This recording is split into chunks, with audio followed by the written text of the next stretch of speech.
सो बच्चों, हमने अभी तक क्या सीखा है कि कैसे ट्रेडिंग अकाउंट बनाते हैं, प्रॉफिट एंड लॉस अकाउंट बनाते हैं, ट्रेडिंग अकाउंट से COGS कैसे निकालते हैं and profit and loss account से नेट प्रॉफिट कैसे निकालते हैं एंड सारी चीज़ों को बैलेंस शीट में फिर कैसे इनकॉर्पोरेट करते हैं। हमने अभी तक ये चीज़ सीखी है।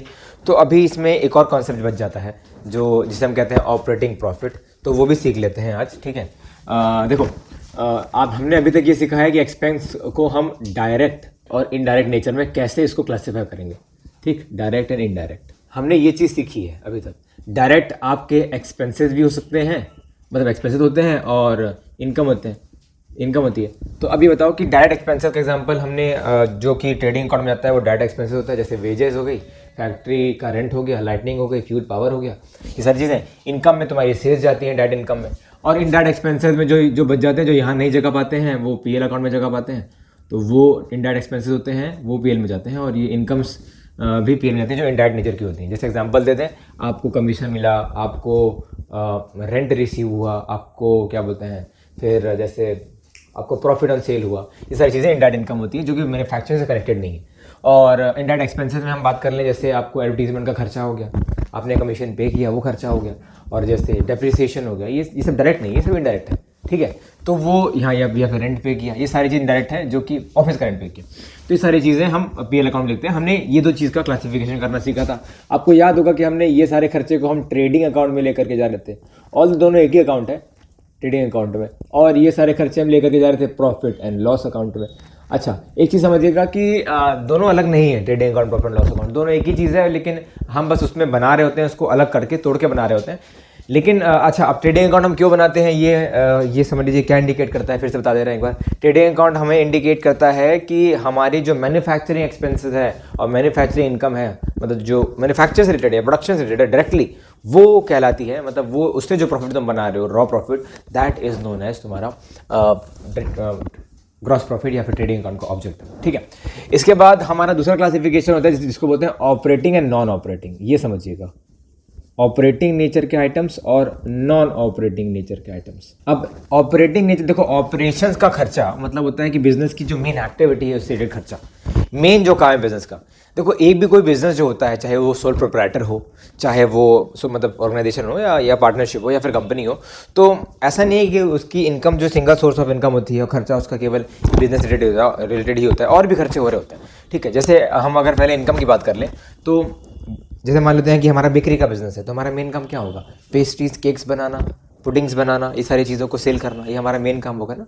उससे रिलेटेड आइटम्स जो है, बेकरी में कन्फेक्शनरी शॉप है, वहाँ पे रिलेटेड आइटम्स को सेल करना, ये सारा काम होगा ना हमारा, वही ये हमारा मेन बिजनेस है। मान लो कि हमने पुरानी हमारी मशीन हो गई, जिसको बेचा, उससे प्रॉफिट कमा लिया, ये भी हमारी इनकम हो गई। मान लेते हैं कि हमारी कन्फेक्शनरी शॉप है, हमारा बड़ा सा कंपाउंड है,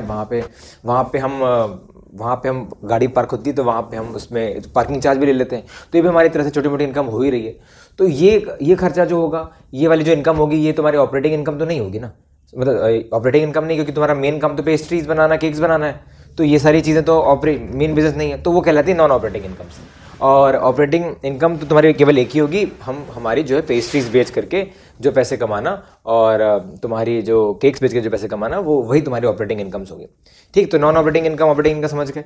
ठीक, और मान लो कि तुम्हारे पास रेंट रिसीव हो रहा है, तुम अकेले बिजनेस करते हो, तुम्हें रेंट भी रिसीव हो रहा है, वो भी तुम्हारी इनकम है। तुम्हें इंटरेस्ट और इन्वेस्टमेंट मिल रहा है, वो भी तुम्हारी इनकम है, लेकिन ऑपरेटिंग की पार्ट नहीं है, वो नॉन ऑपरेटिंग का पार्ट होगा। ठीक, अच्छा, अब खर्चे कौन से होते हैं ऑपरेटिंग और नॉन ऑपरेटिंग। ऑपरेटिंग खर्चा क्या होगा, जो बिजनेस का जो मेन खर्चा होगा ऑपरेटिंग का। जैसे तुम्हारा देखो, इसमें तीन पार्ट में से क्लासीफाई किया जाता है। ठीक, तो पहला होता है तुम्हारा selling and distribution expenses.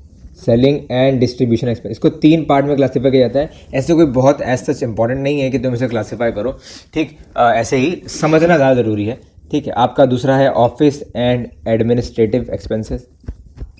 Office को संभालने का या उसके एडमिनिस्ट्रेशन को संभालने का खर्चा ऑपरेटिंग में आता है। ठीक है, एंड देन थर्ड तुम्हारा मिसलेनियस एक्सपेंसेस। ठीक है, जो बच गया वो इसमें जाता है। तो ये ऑपरेटिंग मतलब ये एक्सपेंसेस की बात कर रहा हूँ मैं स्पेशली। ठीक है, अभी इनकम्स की बात नहीं कर रहा हूँ, ये एक्सपेंसेस हैं। ठीक, इनकम्स भी हो सकती हैं। ठीक, इनकम्स का ऐसे कोई क्लासिफिकेशन नहीं है, ये एक्सपेंसेस है, ठीक है। तो अब जो तुम्हारी एक्सपेंसेस, जैसे ये हम अभी एक्सपेंसेस की बात करें, ऑपरेटिंग मतलब जो बिजनेस का मेन खर्चा है, जो ऑपरेशन से रिलेटेड है। सेलिंग का खर्चा, जैसे मान लो कि आपने एडवर्टीजमेंट किया, ठीक है, आपने एडवर्टीजमेंट किया और आपको जैसे फॉर एग्जांपल डिस्ट्रीब्यूशन कर रहे हैं, तो डिस्ट्रीब्यूशन एक्सपेंसेस हो गए। ये सारी चीज़ें जो होती हैं वो सेलिंग एंड एडमिनिस्ट्रेटिव एक्सपेंसेस में, मतलब सेलिंग एंड डिस्ट्रीब्यूशन एक्सपेंस में आती है। कमीशन आपने पे किया, तो ये सारी चीज़ें, ये सारे खर्चे आएंगे सेलिंग एंड डिस्ट्रीब्यूशन में, ऑपरेटिंग के पार्ट में, क्योंकि बिजनेस का मेन काम है। आ रहेगी नहीं समझ में।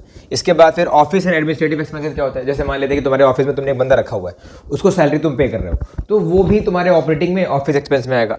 हाँ, जैसे एडमिनिस्ट्रेशन है, मान लो कि तुम प्रिंटिंग कर रहे हो, स्टेशनरी है एंड एवरीथिंग, ये सारी चीज़ें आप एडमिनिस्ट्रेटिव एक्सपेंसेस का पार्ट होंगी। रेंट तुम पे कर रहे हो, ये सारी चीज़ें कौन सा पार्ट होंगी, तुम्हारे ऑपरेटिंग का पार्ट होंगी, ऑफिस एंड एडमिनिस्ट्रेटिव एक्सपेंसेस का। उसकी इलेक्ट्रिसिटी का के लिए पे कर रहे हो, उसके लिए क्लीनिंग करा रहे हो, ऑफिस की क्लीनिंग करा रहे हो, तो वो सारी चीज़ें जो होंगी वो सारी ऑफिस एंड एडमिनिस्ट्रेटिव का पार्ट होंगी। ये सेल्स करने वाला खर्चा है और ये ऑफिस मैनेज करने वाला खर्चा, और जो बच जाएगा जैसे डेप्रिसिएशन एक्सेट्रा, वो सारे खर्चे जो होंगे वो इसमें आएंगे, क्या बोलते हैं, मिसलेनियस में। ऐसे आपको क्लासीफाई करना नहीं है, वो ऑपरेशंस में आएंगे, ये जानो।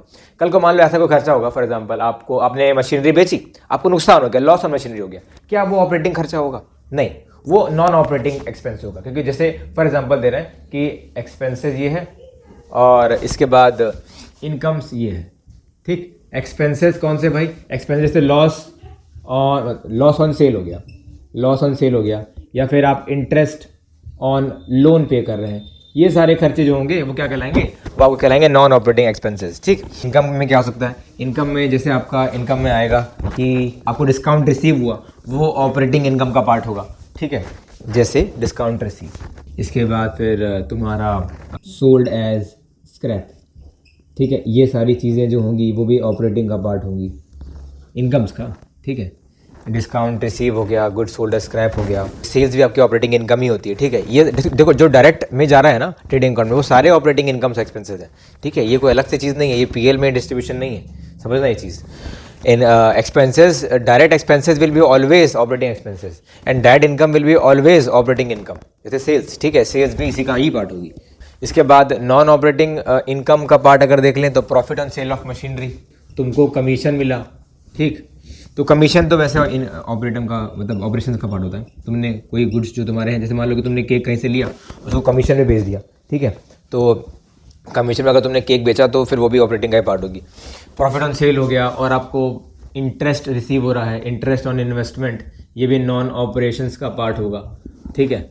और फिर इसके बाद एसेट्रा और कोई भी मिसलेनियस इनकम अगर आपकी हो रही होगी तो वो भी आपके नॉन ऑपरेटिंग इनकम का पार्ट होगी। सो इस तरह से क्लासिफिकेशन और एक फर्दर सीखा हमने। अब इसके बाद एक क्वेश्चन लगाएंगे जिसमें हम सीखेंगे कि जिसमें हम एक नॉर्मल क्वेश्चन सॉल्व करेंगे, लेकिन फिर उसमें से ऑपरेटिंग प्रॉफिट को निकाल करके दिखाएंगे। अच्छा, अब अगला हमारा टॉपिक होता है कि हम ऑपरेटिंग प्रॉफिट निकालेंगे कैसे। आपने अभी तक क्या सीखा है? आपने सीखा ना बेटा कि सेल्स में से अगर हम COGS को माइनस कर देंगे तो क्या मिलेगा? बता, ग्रॉस प्रॉफिट मिलेगा ना बेटा, ग्रॉस प्रॉफिट मिलेगा जो कि पीएल में उतर जाएगा, प्रॉफिट एंड लॉस अकाउंट में। इससे अगर हम माइनस कर देंगे सेल्स में से, अगर हम COGS को माइनस कर दें, इसको नोट कर लीजिएगा, तो आपको क्या मिल जाएगा? आपको मिल जाएगा ग्रॉस प्रॉफिट, ठीक। इसके बाद अगर हम इससे ऑपरेटिंग एक्सपेंसेस भी माइनस कर दें और ऑपरेटिंग इनकम्स को ऐड कर दें, ऑपरेटिंग इनकम को, मान लो कोई और खर्चा होगा जो डायरेक्ट नेचर का नहीं होगा लेकिन ऑपरेशन का पार्ट होगा, जैसे तुम्हारी सैलरी पे करना, वो डायरेक्ट नेचर का नहीं है लेकिन वो ऑपरेशंस का पार्ट है, तो वो हमें as operating expense gross profit से माइनस करना पड़ेगा। कोई ऐसी इनकम होगी जो ऑपरेशन का पार्ट होगी लेकिन वो डायरेक्ट इनकम नहीं होगी, जैसे डिस्काउंट रिसीव, कमीशन रिसीव्ड, ठीक है, ये सारी चीज़ें, तो वो सारी ऑपरेटिंग इनकम हम ऐड कर लेंगे। जो फाइनल आपको पैसा बच जाएगा that will be known as operating profit या लॉस। नेगेटिव में आएगा तो लॉस हो जाएगा, ऑपरेटिंग प्रॉफिट। अच्छा, अब इसी में फर्दर और रिडक्शन कर दें हम, ठीक है। ये तो तुम्हारा ऑपरेटिंग प्रॉफिट आ गया, तो हमने क्या सीखा कि ऑपरेटिंग प्रॉफिट कैसे निकलेगा? ग्रॉस प्रॉफिट में से अगर हम ऑपरेटिंग एक्सपेंसेस और ऑपरेटिंग एक्सपेंसेस को माइनस कर देंगे, ऑपरेटिंग इनकम्स को जोड़ देंगे, ठीक है, तो जो बच जाएगा पैसा वो हो जाएगा ऑपरेटिंग प्रॉफिट, ठीक है। फर्दर इसमें और आगे चीज़ें ऐड लेस करेंगे तो आपको और चीज़ें भी मिलेंगी। सो इसमें हम लोग अगर और चीज़ें भी ऐड लेस कर दें तो हमें नेट प्रॉफिट मिल जाएगा, ठीक है। तो जैसे फॉर एग्जांपल इसमें अगर हम इसमें नॉन ऑपरेटिंग एक्सपेंसेस को भी माइनस कर देंगे इसी से जो ऑपरेटिंग प्रॉफिट आया है, और इसमें हम अगर नॉन ऑपरेटिंग इनकम को ऐड कर लेंगे तो आपको क्या मिल जाएगा? तो आपको मिल जाएगा नेट प्रॉफिट, ठीक है। नॉन ऑपरेटिंग इनकम को ऐड कीजिए तो आपको मिल जाएगा नेट प्रॉफिट। ये कॉन्सेप्ट आपको अभी ये जो मिलेगा आपको आंसर वो नेट प्रॉफिट होगा, ठीक है। ये कॉन्सेप्ट बहुत इंपॉर्टेंट है, आपको 12th में बहुत काम आएगा ये, तो प्लीज़ इसको लिख लीजिएगा। ये जो मिलेगा आपको वो होगा नेट प्रॉफिट, ठीक है, या फिर लॉस अगर नेगेटिव में आ रहा है तो समझ लो कि ये सारी चीज़ें गुजरने के बाद तुम्हारा नेट प्रॉफिट निकलता है, ठीक है।